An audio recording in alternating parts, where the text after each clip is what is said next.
pelajaran utamanya adalah bagaimana menerima kritik ya, karena film itu sesuatu yang ketika film udah rilis semua orang yang udah nonton berhak ngomong apapun gitu. Ya, benar. Karena lu udah beli tiket. Mental lo udah sebenarnya udah kuat juga sih. Lumayan, ternyata kalau kita mengalami pengalaman yang tidak menyenangkan, mental kita pasti terlatih sih.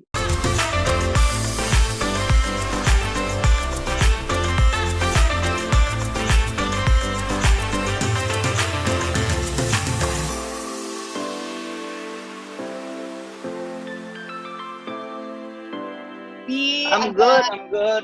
Ada Koko Ernest. Cari-cari kesibukan aja kita. Bener, gemes banget sih pinknya. Ini sebenarnya marun loh. Apa sih burgundy ya? Burgundy sih. I'm so bad with colors. Tapi karena terang, mungkin di depan gue ada jendela, jadi kenapa gue harus menjelaskan ya? Tapi ini bukan gue juga nggak ngerti sih. Gue cuma bilang lo manis dengan baju burgundy lo. Kenapa gue defensif banget? Enggak, kita percaya lo laki-laki tulen kok. Oh iya, dan anak, tenang. Emang laki-laki tulen nggak boleh pakai pink, nggak ada masalah. Emang nggak ada masalah, yang masalah itu gitu. So, by the way, thank you for your time. Makasih loh. Iya, santai.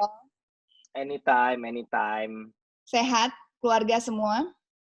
Baik, sehat, puji Tuhan, semuanya dalam keadaan baik, sehat, cuman rada bosen aja, tapi otherwise semuanya baik.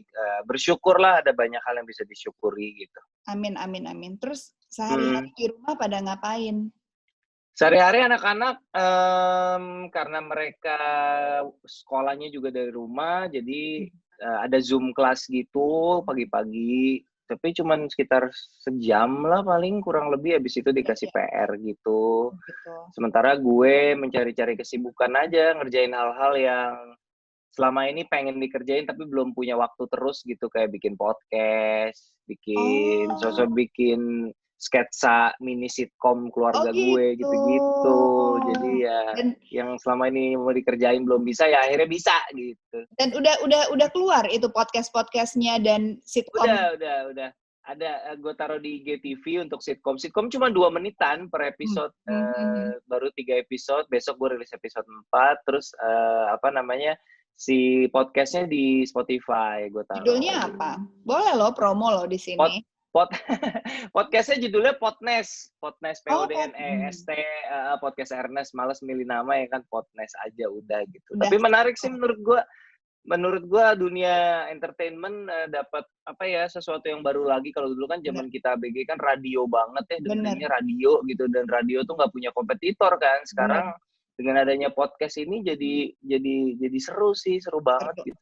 Iya, jadi punya alternatif, pengen dengerin misalkan ada yang ngebahas kesehatan aja, ada yang ngebahas marketing gitu, yang terakhir gue suka denger tuh yang marketing apalah gitu namanya, gue lupa. Terus ada yang lucu-lucuan doang isinya terus gitu kan, jadi ya sih asik.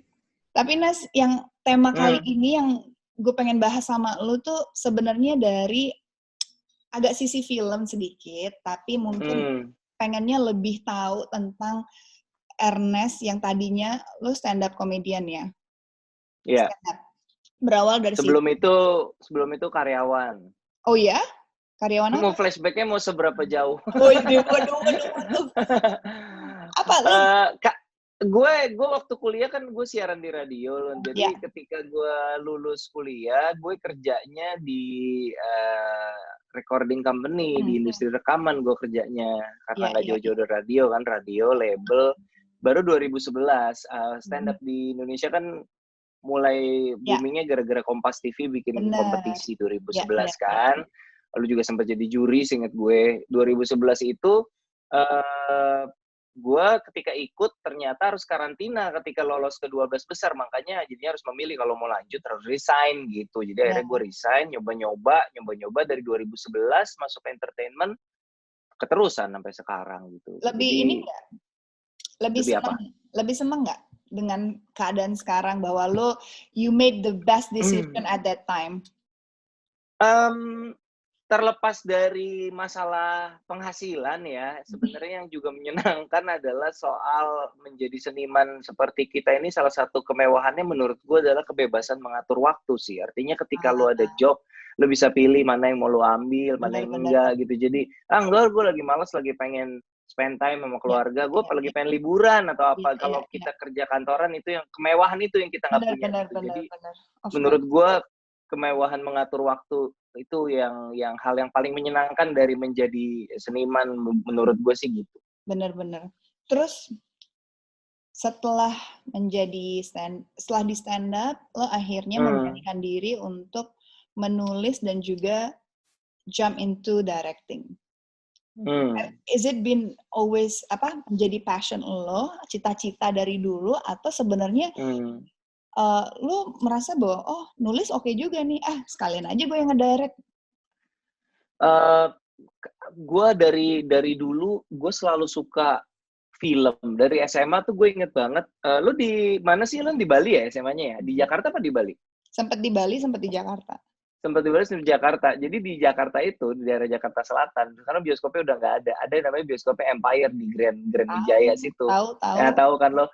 Dulu di Grand Wijaya itu, di studionya itu ada kursi J8 sama J15, itu satu kursi doang, tau gak lo? Jadi dia tuh satu kursi kiri kanannya nggak ada, bener-bener satu gitu. Dan iya, gue tahu itu. Tiba-tiba itu ada. Itu agak absurd sih, aneh banget. Agak aneh memang, tapi khas banget gitu. Dan gue seneng banget duduk di situ gitu. Jadi dari zaman SMA gue udah senang nonton bioskop sendiri. Ketika gue kuliah, salah satu hal yang paling sering gue lakukan sama Meira ketika kita masih pacaran ya nonton bioskop. Jadi gue I love movies so much gitu. Gue koleksi. Dari zaman belum ada DVD, gue udah koleksi VCD original gitu. Jadi kalau film gue suka, gue cari VCD-nya, gue beli kayak gitu-gitu deh. Lo simpen. Ya, sampai sekarang masih ada. Jadi ketika masuk ke film pertama itu kan sebagai pemain ya, kalau gara-gara Comic 8 kan. Iya. Ketika stand up booming, terus Falcon Pictures bikin film isinya stand up semua, jadi Comic 8 berhasil. Jadi gue kecebur ke film gitu. Nah, ketika waktu itu gue nulis buku judulnya Ngenes, cerita tentang pengalaman hidup gue mau difilmkan. Yeah.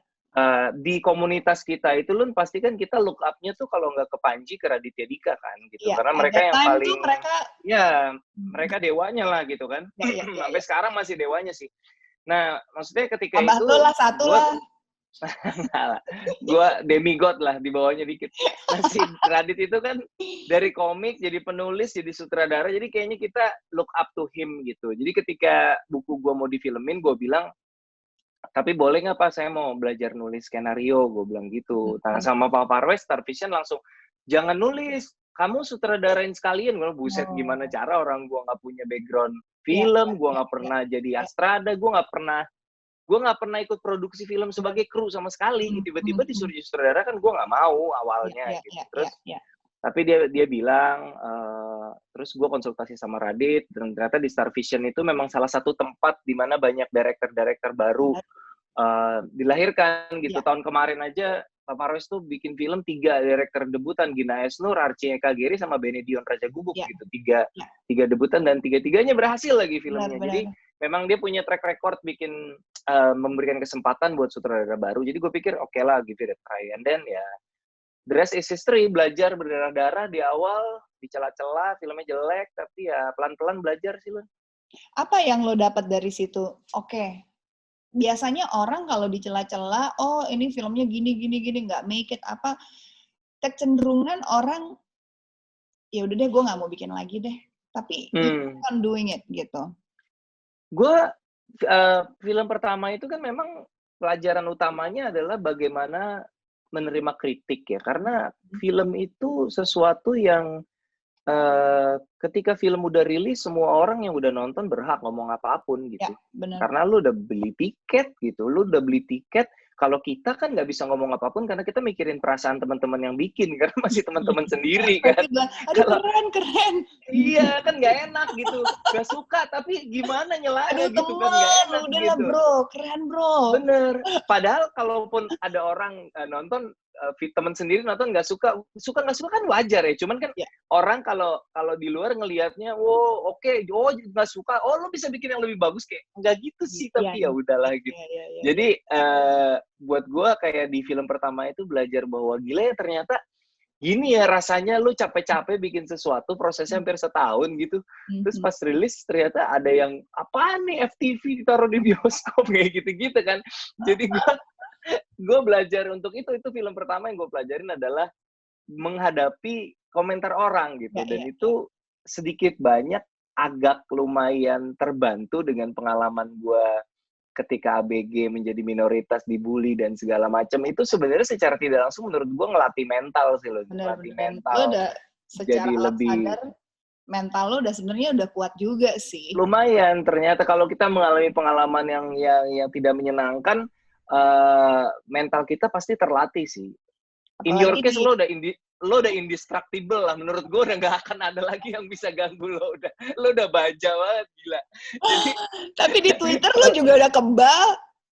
Iya, tapi butuh proses gitu. Nah, ketika 2015 itu, gue gila. Ini karya gue dicela-cela orang, sakit hati banget. Tapi gue belajar bahwa gue nginget, kalau gue nonton film juga kalau gue nggak suka pasti gue cela gitu loh. Itu memang sesuatu yang wajar kan, karena lo konsumen, lo udah bayar, ya penonton berhak gitu ngomong apapun. Itu sih pelajaran yang oke, berarti jangan baper, berarti jangan jadi take it personally gitu ya. Kalau ada orang ngomong negatif, lah ya. Iya, membangun, diserap aja poin-poin yang konkretnya. Misalnya ada yang bilang, kayak ada, gue sempet bales-balesan tweet gitu, ada yang tadi gue bilang FTV banget, itu gue tanya, kenapa lo bilang film gue kayak FTV, itu gue pengen tahu kenapa gitu. Oh iya, habis kelihatan murahan gitu. Gue bilang kan kelihatan murahan. Terus gue nggak balas, memang gue nggak enak sama Star Vision. Cuman dalam hati gue, ya emang film gue murah bikinnya, gimana dong?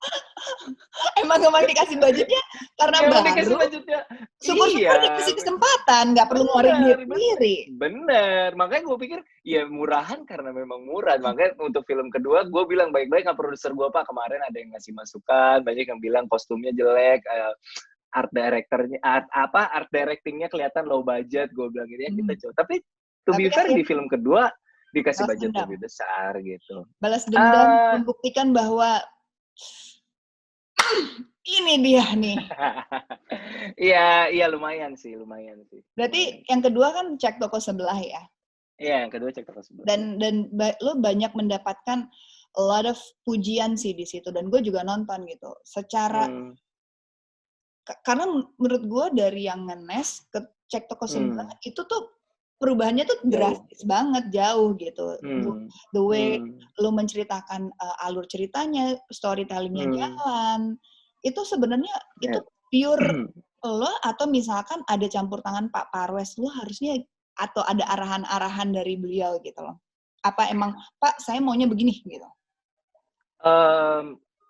Kalau Pak Parwes itu tipe produser yang dia sangat tidak interruptif ya. Maksudnya dia akan nge-guide aja gitu, tapi jarang banget sampai gue harus berantem. Makanya gue beberapa film masih di Star Vision ya, karena secara kreatif kita lumayan nyambung gitu. Gue ngerasanya cara dia mengolah cerita tuh masih dalam koridor yang enak gitu. Nggak sampai ceritanya berbelok kemana-mana. Sesuai apa yang gue mau dari awal, idealismenya, tapi sama dia dikasih masukan-masukan berdasarkan jam terbangnya beliau gitu, sehingga jadi lebih bagus ceritanya gitu. Jadi cara ide cerita memang kan itu mengadaptasi kehidupan gue dari umur 3 tahun, nyokap gue punya toko sembako sampai hari ini gitu. Masih punya toko sembako, udah 30 sekian tahun, jadi gue kenal betul gitu toko tuh seperti apa, dinamikanya, efeknya terhadap keluarga, mau diwarisin anak yang nggak mau, itu di keluarga gue kebetulan enggak, nyokap gue nggak maksa mau warisin toko, tapi di keluarga besar gue banyak banget kejadian kayak gitu.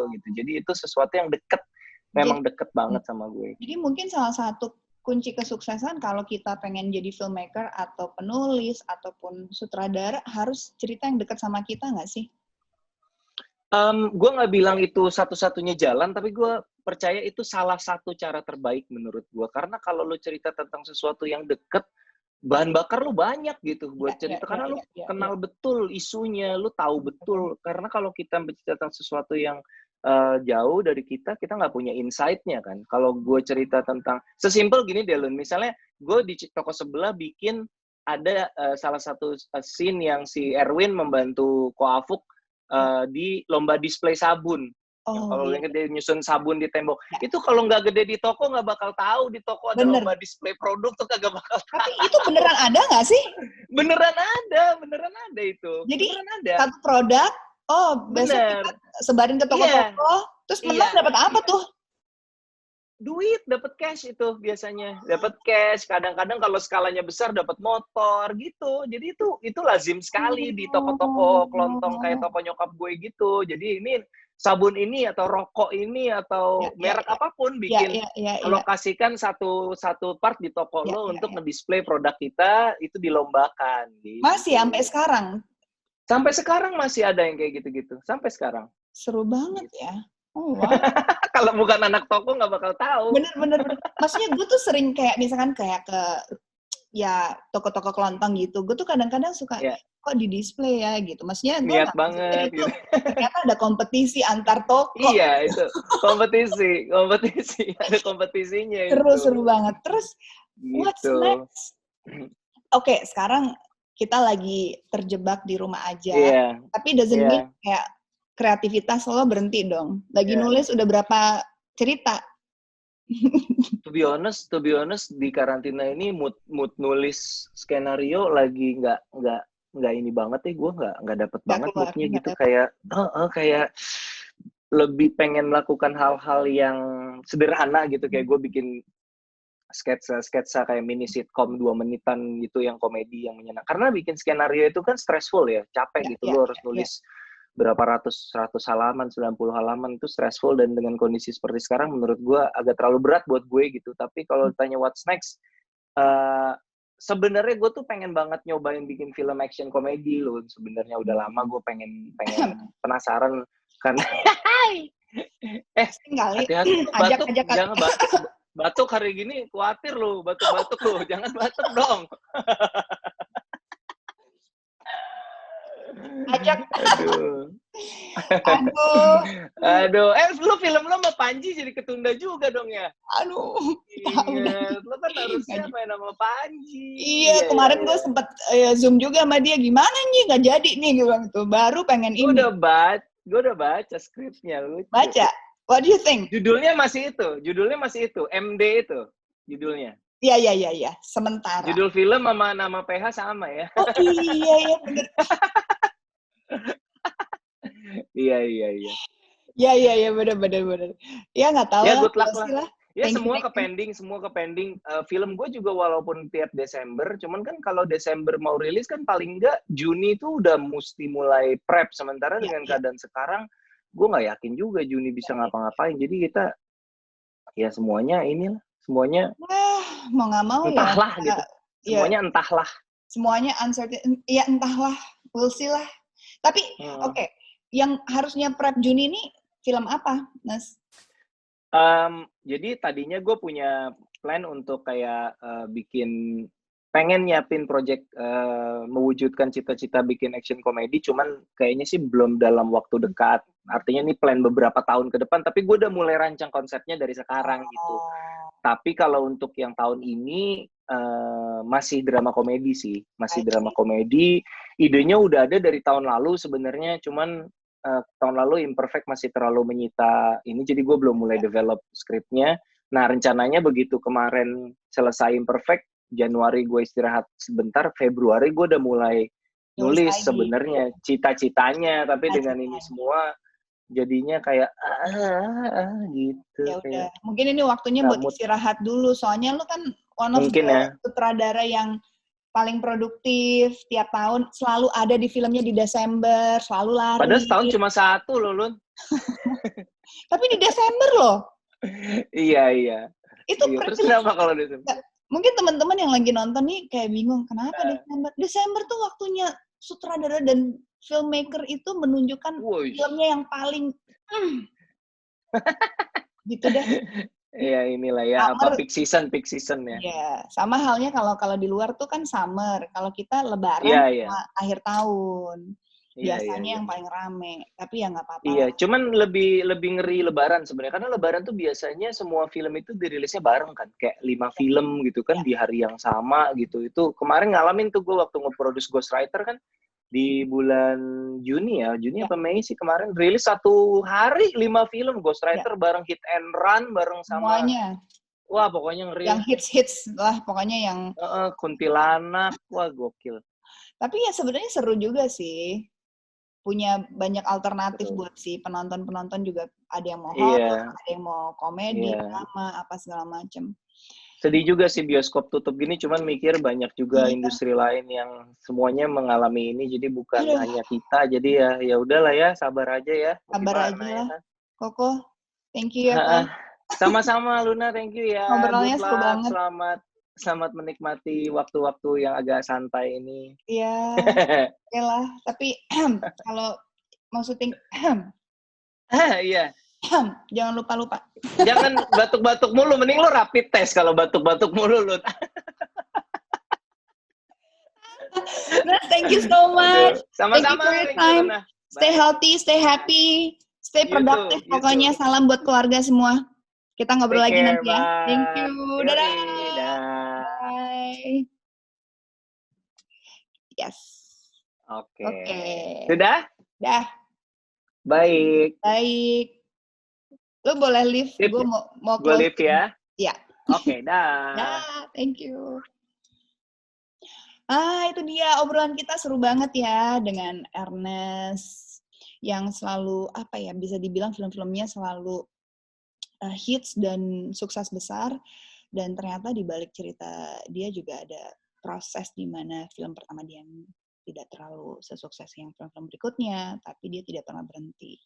So, mungkin ada pelajaran dan sedikit ilmu yang bisa kita pelajari dari cerita hari ini di Luna Jalan-Jalan dari Rumah. Sampai ketemu. Bye.